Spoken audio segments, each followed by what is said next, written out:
Hello' everyone, দুপৰীয়া সাজৰ পৰা ষ্টাৰ্ট দিছোঁ। এইফালে মই বনাবলৈ লৈছোঁ খুতুৰাৰ জোল।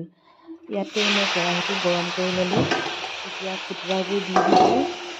তাতে দিম মই বিলাহী, মাছ, সৰু সৰু মাছ দিছোঁ মই, আপোনালোকে ডাঙৰ মাছো দিব পাৰে।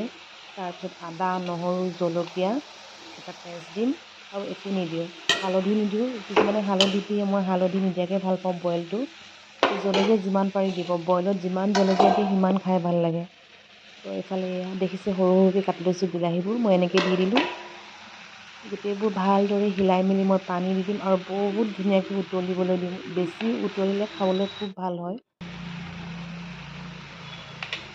সেইটো এতিয়া ঠাণ্ডা বতৰ, আপোনালোকে মানে ভাল পাব আৰু খাই। খুতুৰাটো এতিয়া খাই খুব ভাল লাগে আৰু মোৰ ঠাণ্ডা বতৰ মোৰ বহুত বেছি ভাল লাগে। শাকবোৰৰ কাৰণে বিশেষকৈ বেছি ভাল লাগে। তো এতিয়া ধুনীয়াকৈ পানী চানী দিলোঁ আৰু এবাৰ ঢাকি দিম।